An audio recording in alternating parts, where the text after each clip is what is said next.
warriors. Living and surviving are two different things. Today's special guest is Dr. Patience Ajal Foster, Executive Director for Diversity and Inclusion Culture for Drexel University. Please give a warm welcome to Dr. Patience Ajal Foster. Dear Life Warriors, it's me, Shar, your favorite corporate life coach. And today I am with Dr. Yes, you heard me, Dr. Patience Ajal Foster.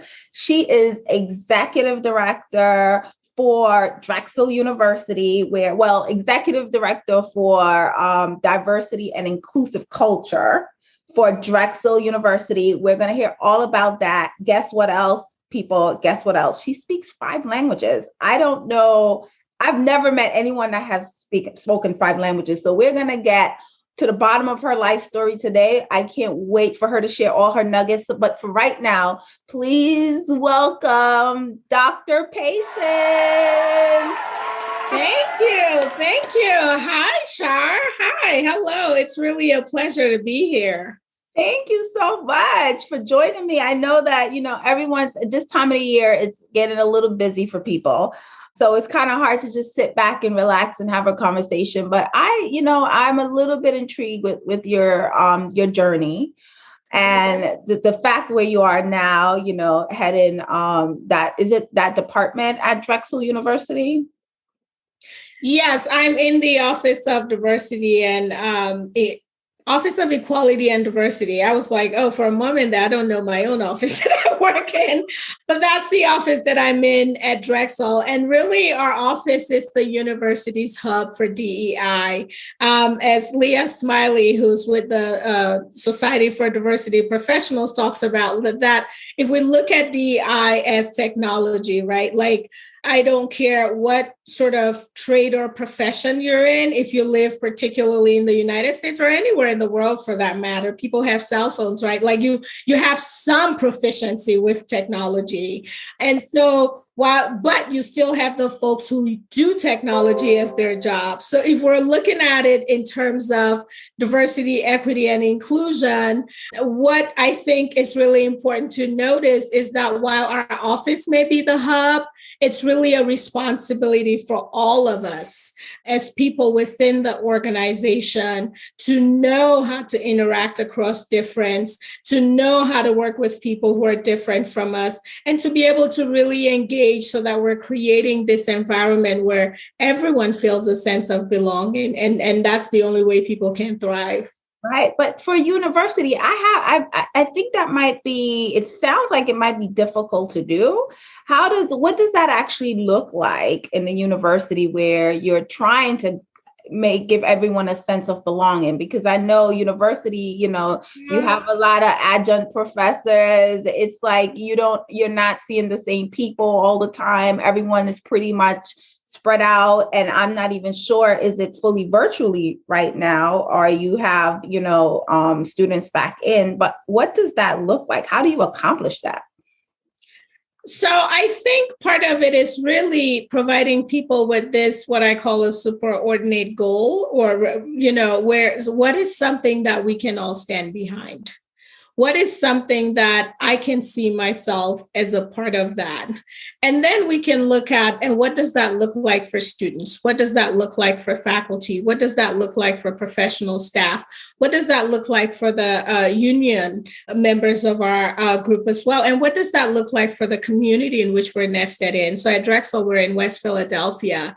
And so that, is like Philly has a lot of Black people. It's a predominantly Black city, right? And so what does that look like for that area in Philadelphia that we're in our interactions with our neighbors and with the community? And so then we begin, again, having this like overarching goal, which is that we want everyone to have that sense of belonging in their interactions with us, whether it's our vendors, whether it's whoever it is, that they have a sense of belonging. And then we begin to define what that looks like. For the university, we have actually, as part of our strategic plan, we have one of 6 imperatives. That's our equity imperative. which means those 6 threads are the things that transcend everything that we do as a strategy in the university. And so once we have that and we can anchor it, what does that equity imperative look like? What does that building a culture of equity look like for different units? And we continue to cascade it that way. Wow. I guess your efforts have been successful. Well, in some ways they have, and it's a journey. Actually, we do have, an incredible leader who's our chief diversity officer, who has been Kimberly Golson, who has been a champion for that as well. And so I think it's a journey. And right now we're looking at ourselves as on a journey towards an anti-racist university. Wow. And what that initiative was, what that effort was a really grassroots level effort from faculty, professional, staff, students. That was a year-long process where people volunteered their time and emotion to make recommendations. And I really consider the outcome of that effort or the output as a gift to the university. How can we be doing better? And for many of them, there were things that we should have been doing already as an institution. And so really having that intentionality, being able to capture the emotions coming off of the murder of George Floyd, and then taking as an office, us taking those 200 plus recommendations from all these stakeholders at the university and really building on 64 commitments where the university is saying we're moving with these. In some cases, all the 11 subcommittees had several. So like learning and education, for example, DEI training, anti-racism training, it showed up in multiple places. So that's one commitment. But really saying, this is what we're committed to, and asking our leaders, how are you doing on this? How are you doing on that? So that we're able to continue to move forward as a university, which is all leading to that culture of equity and belonging. Wow. How did you end up in this field, in that role? Because I know, diversity, equity, and inclusion kind of came about most recently where every organization said, okay, we have to get on board with this. How long has Drexel been having this department, this role? Has it always been incorporated in what they do, or is it something new? So my role is actually inaugural, where for a while we had like this sort of, for about 10 years before that, if we're looking at the DEI continuum of an organization, we're looking at sort of like starting, in many cases, some organizations are in denial where they're like, we don't have a problem with diversity. But we know if you're an organization in these United States, you have to at least be doing the compliance piece, which is, what does your Title IX and EEO look like in your organization, right? And so that when we move beyond that, so where we are at Drexel is really an interesting place, because initially we were pretty much in that compliance. So we're not going to discriminate against anybody, and we're not going to harass or any of the other things that come along with compliance. We're an institution with students, right? And so they ask that, they hold us accountable as well. So we began seeing that shift. It was a nationwide shift, but it was certainly also something that was happening at Drexel. But in terms of me professionally, and actually I did an interview with someone recently who was like, it sounds like, this happened pretty quickly. 2 people said it within a week. And I said, no, it didn't. One person was like, did you see yourself here 5 years ago? And I was like, yes, I did, because it was part of a reminder. But what really happened, how I really got here is that, and you're going to appreciate this, Shar, as a life coach, as a corporate coach.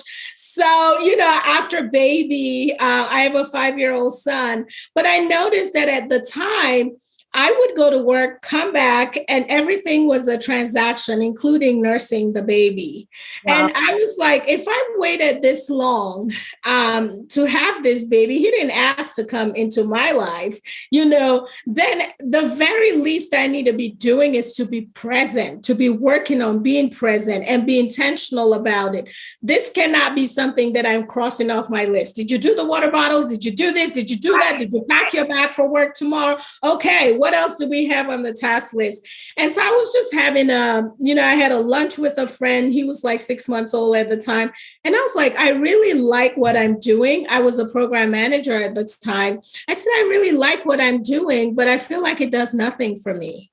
Ooh. And she said, you know what? I think I know who you can talk to. So she introduced me to who I call a career visionary, because she's a career coach. Mm-hmm. And the first day I got there and we were talking and she's asking me why I came here. And I went down the list of all the things and why I was going to quit my job and all of those things, right? Like when you get to that point where you feel like there's no more that sense of fulfillment, even though, yes, I know I'm doing a really good job. And at the end of that conversation, the Cameroonian in me, so I usually like to provide people with context. So I think I was handing her something. And then I said, excuse my left. And then I said, oh, by the way, in Cameroon, it's rude to hand somebody something with your left hand. And so when you do it, because your right hand was occupied, it's like demeaning, right? And so if I do it with my left hand, that's why I'm saying, excuse my left to you. And she paused and she looked at me and she said, you should do something in diversity and inclusion. I said, absolutely not.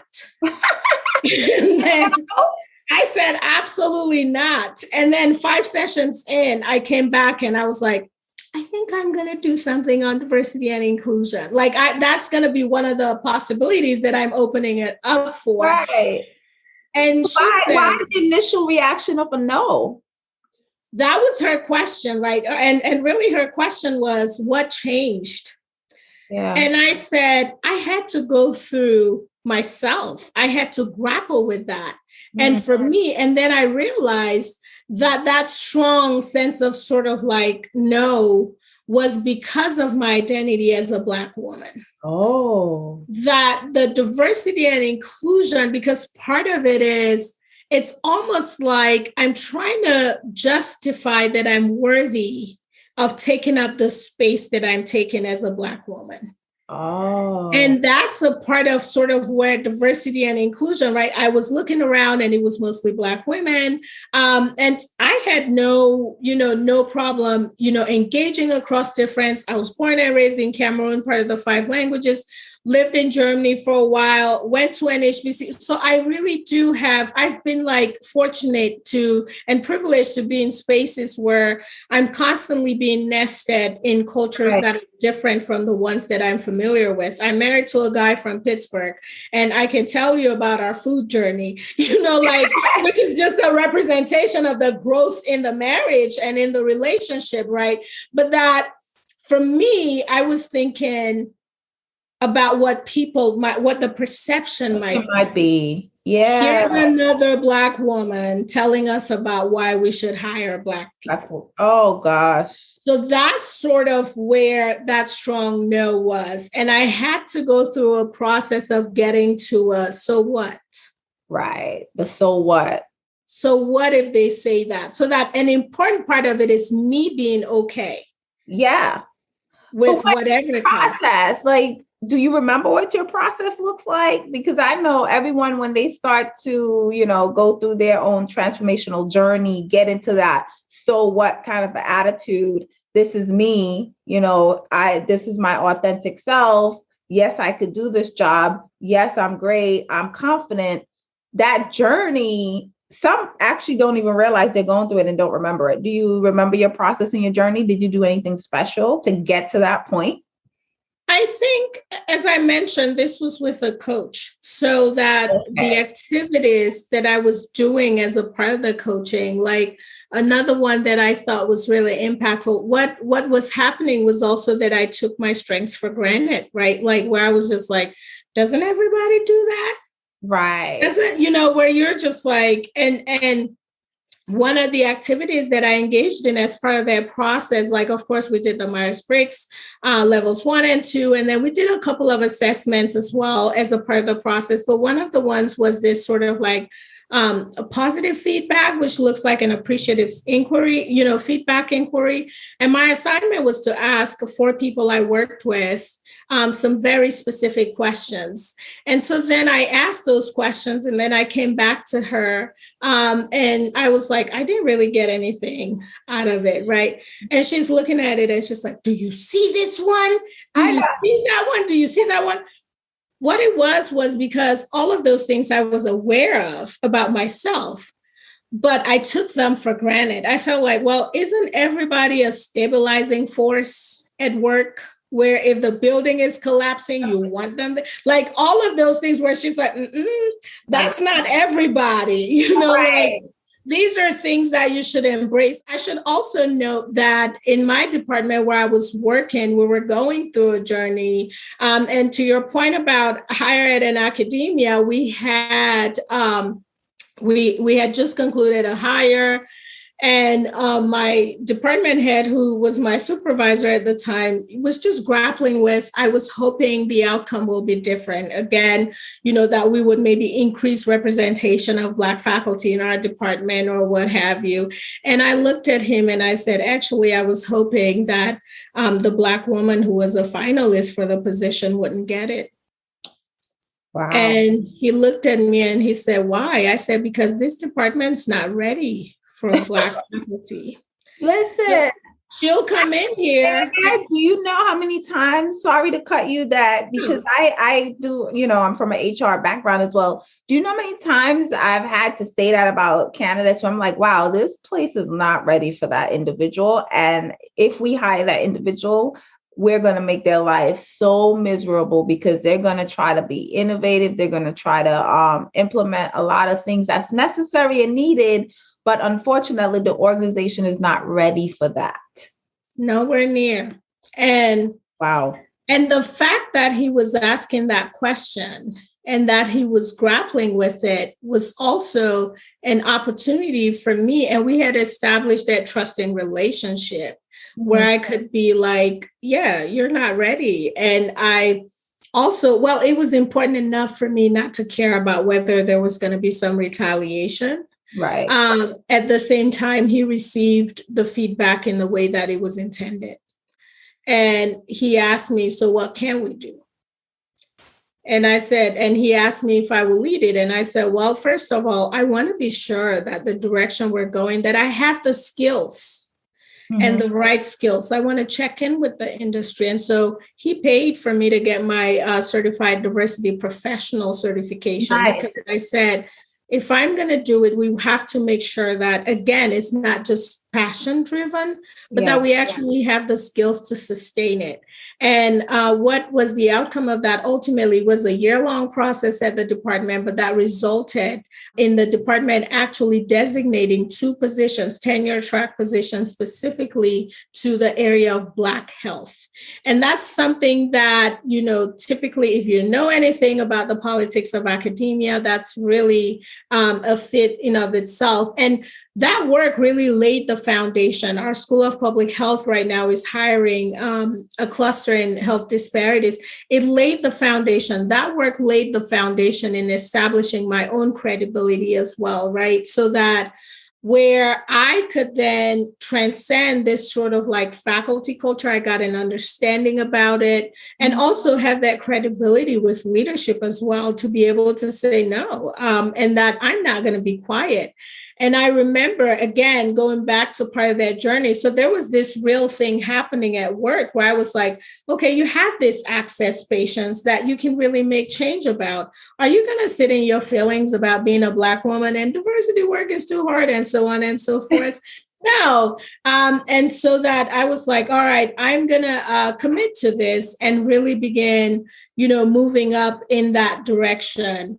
And that's kind of what was happening, where personally I was working on that journey on developing myself, finding out my strengths, facing myself. And then also at the same time, having to show up at work to the point where both things were coming together and really beginning to paint that picture for me.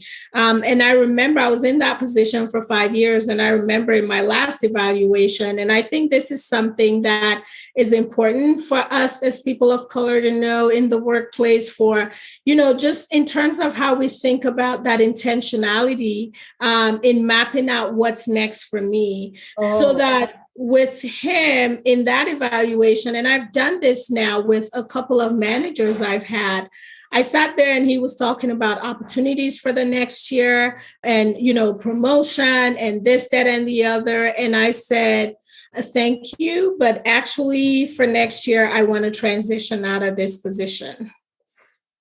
And he said, his response to me was, well, but we can do this, as any good manager will, right? They start thinking about retention. And I said to him, listen, I'm a Black woman from Cameroon, and I have had an opportunity that not many people who look like me typically have, or who come from where I come from, or who travel my journey typically have. And I've also earned a voice, and I have an important voice. And it will be a shame for me to lock that voice 2 doors down from you. Oh, I like that. So I need to, and I don't know if it's going to take me 1 month, if it's going to take me 3 months, or if it's going to take me a year. But that my goal really is to transition out of this role. And his response to me was, that's going to be really exciting to watch. And how can I support? And that support continued, right? This is a white man, that support, who was a full professor with tenure, so that when there was an opportunity in the office of the provost, even though I was looking at that opportunity, he came to my office and asked if I wanted him to put in a good word for me, which he did. And then when I ultimately got the position, he continued to support me in very visible ways. Nice. Where, it was like, I respect what she brings, and I respect the role that she plays, and she's really better than that good. So that it was also sort of, and that's been sort of the thread, right? Being able to create those opportunities. If I want my sister circle, I have that sister circle to lean in. Right. Yeah. If I need someone else, when I'm thinking about committees, I'm looking around like, where is that person? Because part of the challenge why this work becomes so burdensome is that we, as Black women, we're wired to kind of just do it all. Yes. And I'm like, no, I need you to go in that room and say all these things. Yeah. So that I'm not doing the labor alone.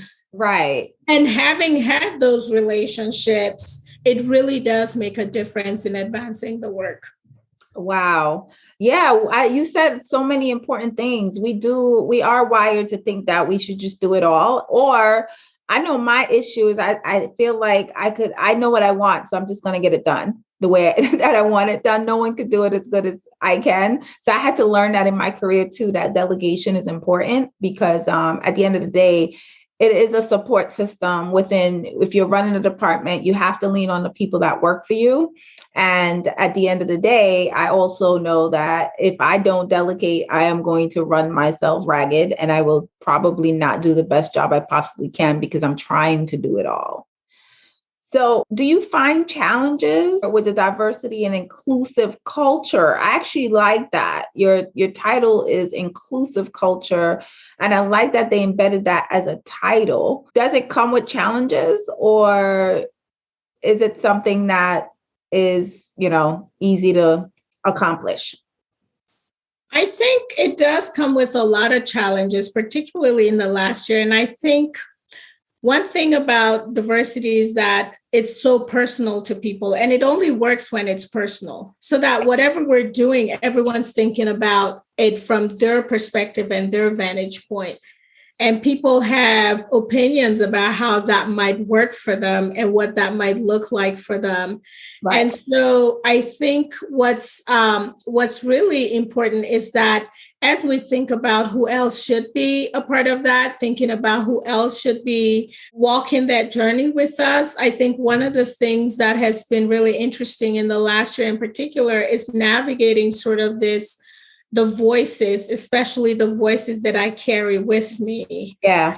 And the activist voice, and the voices of Black people who are really hurting, other people of color and marginalized groups, but really centering Black people. I think that piece has been challenging to navigate, in that sometimes when I'm thinking about, yes, how do we carry this along beyond when the murder of George Floyd fades off the, and people are saying, give me this right now, right? And anything short of that, then people begin to question your intentions as well. And so I think that's been sort of like the push and pull, and why it's so important and so critical to be in this role and have a lot of that self-care and have that grounding, so that you don't lose yourself, so that you don't lose your values. Because without that, it's so easy to go with the wind everywhere else, because ultimately, you know where you're heading with the voices and hearing them. And you begin to see the results where people are like, that's what I've been saying all along. That's what I've been saying all along. And you're like, yes, I was hearing you. It's just, it wasn't happening in that time. But that really, time is a gift when someone's in a role like this, when you have so many people who have a stake in it, but that having that grounding so that we're always anchored in not going with the wind, but then staying the course so that we're actually having sustained outcomes is critical. Right. I started a show earlier this year thinking, you know what, I just want to talk to some people and just have, some conversations about their life and so on and so forth, not really knowing what it was going to, turn into, expand into. And I was like, and it's virtually, because I don't want to do anything that's going to make my life too difficult. Right. So I was like, you know what? It's just virtual conversations. I'll look at my fabulous people of color that I'm connected to on LinkedIn and just have them, because I'm always fascinated to know, how did people get to where they are in their careers, especially for women of color. You do know climbing the corporate ladder is a real struggle for a lot of women. And I know it was for me, and I don't even know how I ended up before I left corporate America to start my business. I don't even know I ended up with a vice president seat. It just seems like, wow, how did I get here? But when I sat and thought about it, when I thought about the journey, I was like, wow, everything, connected, everything happened for a reason. All the dots, I was able to, put them together and say, oh, if this didn't happen here, I wouldn't have been able to go here. Sometimes I had to take a drop back to then come back up. And that's life. So I wanted to, really do this show to empower people, motivate people, give them hope again, let them know that it's really up to you and it's your vision for your life that's important. Absolutely. It's your own vision. Go ahead. And that you're the driver. And I think that, you picked up on that journey piece and sort of like, oh, this is why. And this is why this piece had to occur the way it did over there. And this is why this one had to be this way. And I think even thinking about how I ended up in academia, right? That's not a career path that I had considered.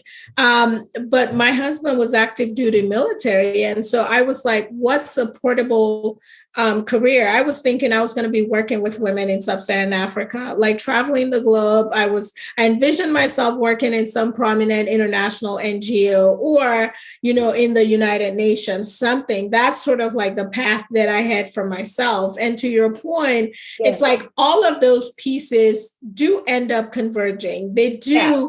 It's informing those stories. I begin to carry them. A lot of when I do workshops in my current role right now, a lot of the stories I tell are things that happened, to really simplify some of these concepts that we're talking about, because ultimately it's about belonging. Do I feel a sense of belonging here? And so when we put all of those pieces together, like asking people those questions, one of my favorite ones, and she's a friend and we've talked about it, where, we were in a meeting and my friend is going off and then she comes to debrief, as it often happens. And she's debriefing and she's saying, and then this, and then that. She's still very upset about it. And I'm like, I agree. I agree with you. I agree. And then at some point she said, well, if you agree, why didn't you say anything in there? Oh. And I said, well, you're white, I'm Black. Oh. And I didn't want, I have to think about the angry Black woman. And I feel like I still have so much to say to be defined by one moment. So when I get angry, I want to be angry and I want to sit in that anger and own the anger. And unfortunately, this didn't rise to that level for me, although I agree with everything you say. And then when we debriefed, she paused, walked away. And then when we started talking about it, this was years ago, and we recently talked about it again, for her, she was like, and I thought about a couple of Black women I had worked with in my career who I had resented for not speaking up in those moments. Wow. Never knowing, feeling like they were leaving me out to hang and dry. Right. Not knowing that they probably were thinking about the impact it would have on them as Black women. And I said, and for me, instead of having that cloud all the time, maybe sometimes I could afford to take more risk, right? To lean in more into the conversation and challenge a little bit more, as opposed to always being concerned about whether or not it's safe. But that thinking about how we have those conversations, those were before I even ever thought about having a title on DEI, where I'll go say, okay, here's something. How would you handle this as someone who has a different background than I do?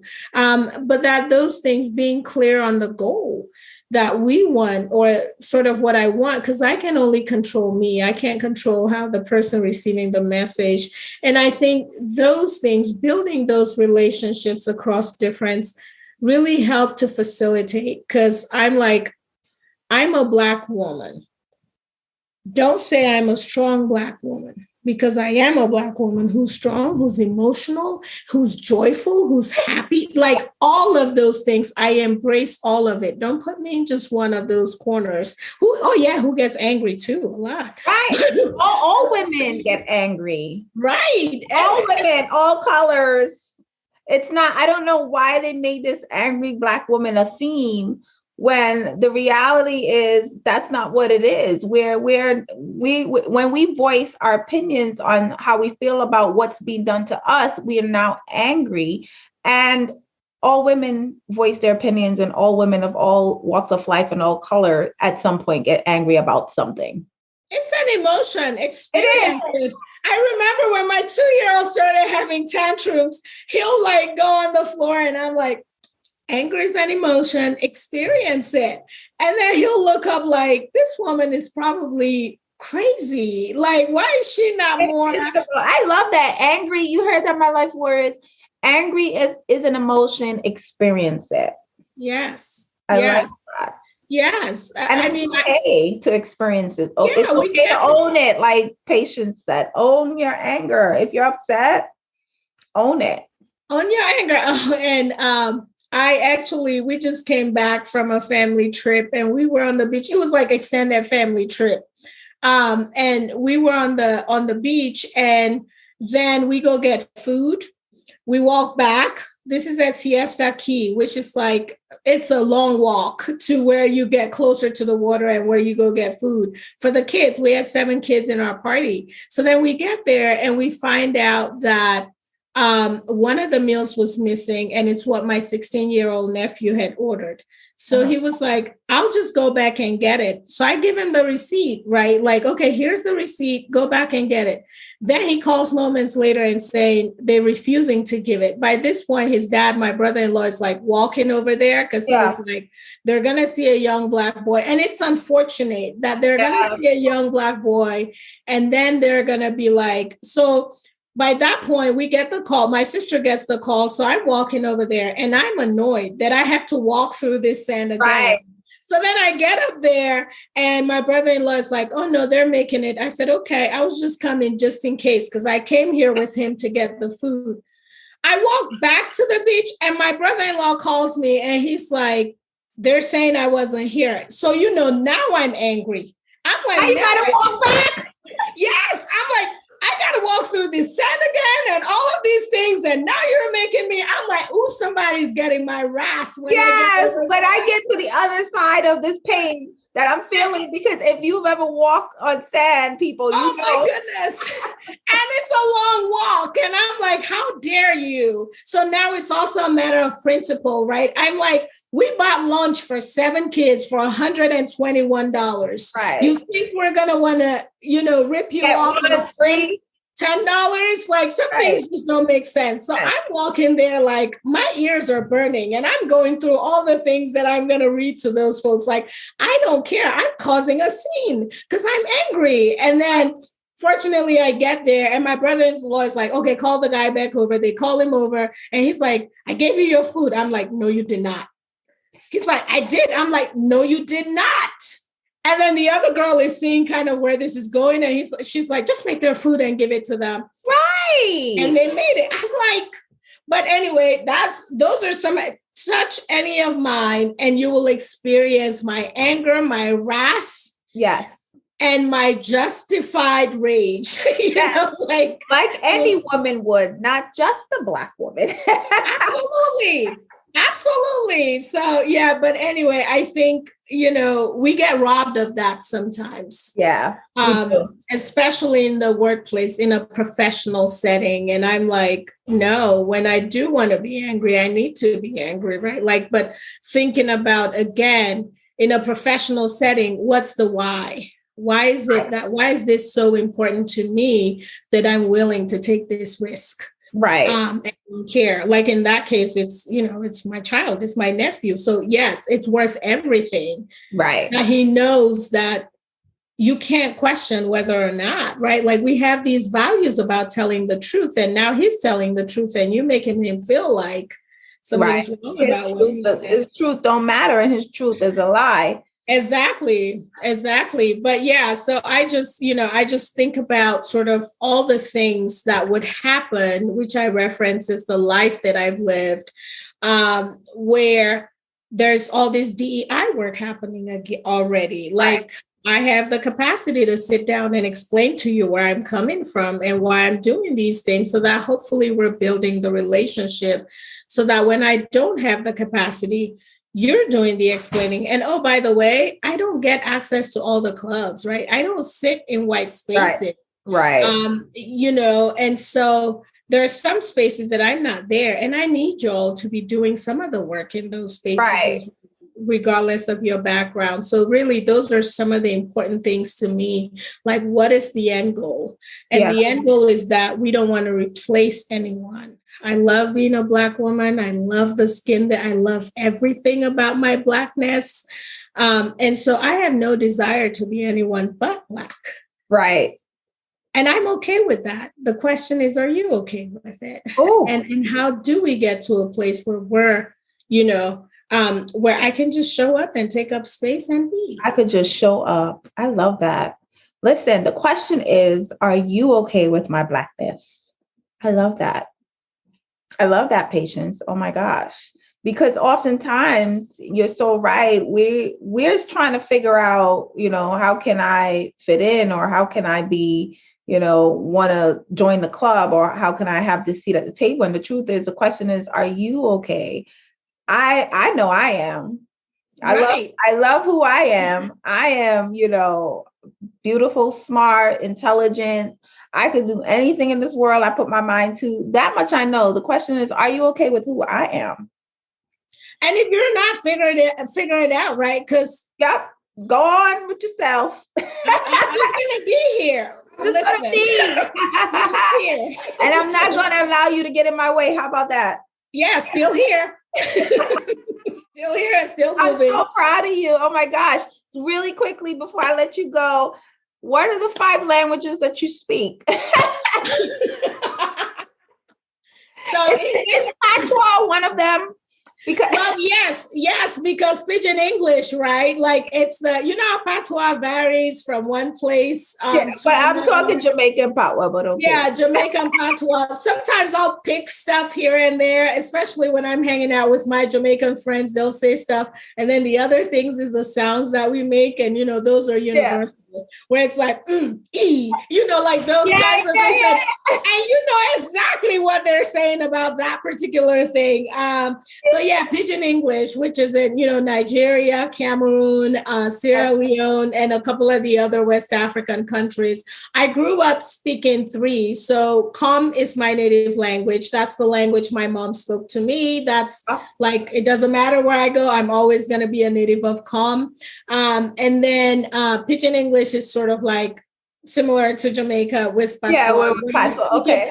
On the street, you play with friends and so on and so forth. And then English, of course, we learned it in school. And because Cameroon is a bilingual country, French and English, we grew up in a French-speaking zone, so that I speak French because of that. And then German, because I lived in Germany as well. So.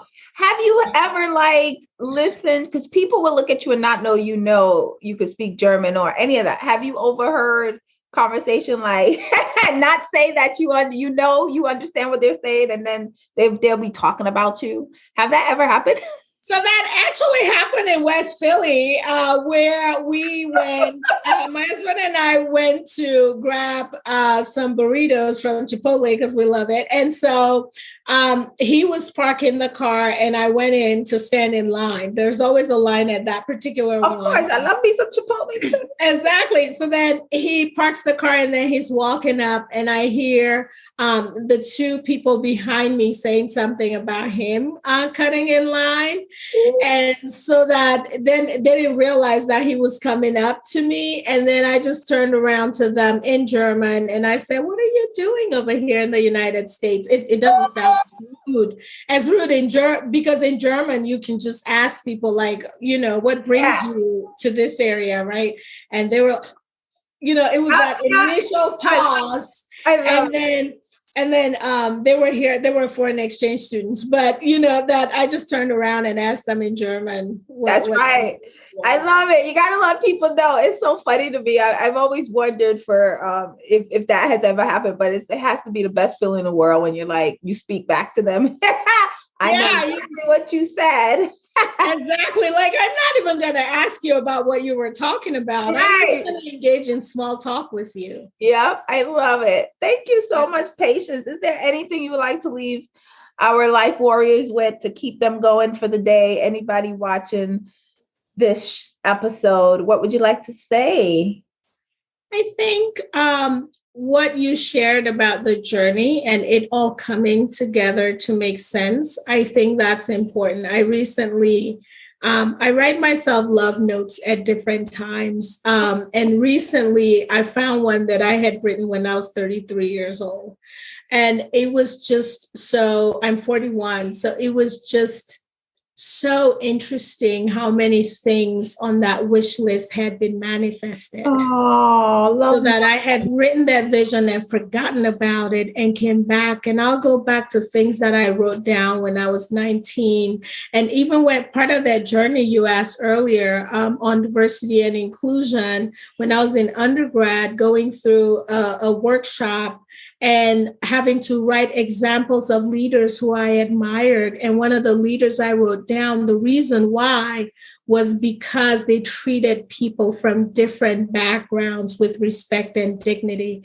And so I think just being able to really think about, is it important enough to you as you're traveling that journey? What are some of those deep, deep, deep secret desires that you have that you will dare not even share with anybody because you're so afraid of what they might really mean if manifested, right? Yeah. But just writing those down and tucking them away, I think that really has the power to unleash your potential. The other thing that I will leave them with is a quote that I have so many of those, including some from my grandmother, which is another story or another session for its own. But the other one that I really think about is, and it's a quote a friend shared on their Facebook page, then reshared with me a few years later when they were going through something really traumatic because of the comment I had made on it. And that quote is, "These mountains you're carrying, you were only meant to climb them." Oh, wow. And if Wow. you think about when you climb, it builds muscle, it builds strength, it builds character, it builds resilience, it builds the spirit. But Yeah. when you carry a mountain, it crushes you. Yes. So Ooh. think about which mountains in my life am I carrying that I was only supposed to climb, whether it's a job situation, whether it's a personal situation, whether it's because we're really good with that, trying to fix it and trying to pull all the pieces together. But sometimes we just need to be building strength, muscle, and all that, and not getting crushed by the situation. I mean, there you have it. These mountains that you're carrying, you were only meant to be climbing. I love that. I'm also going to be writing myself a love note as soon as I get off this interview with you. I'm going to write myself a love note because that right there, I never called it a love note. And I like the sound of that because that is one way to definitely show love to yourself, to open up and being able to receive love as well is through your own little notes. So and they're messy. The love notes are messy. It's wherever I am in my journey. I love me in spite of, not because of, right? And so yes, and it's a love note because of everything. I'm giving it who I am with no filters. Yes. And who else is going to love you better than you? So thank you, Patience. Thank you so much for being with us. I love all these nuggets that you just dropped at the end right there. It's going to resonate with me for a very long time. And I most certainly know it's going to resonate with my life warriors. We loved having you. And to my life warriors, do know that there is a coach out here that loves you. Yes.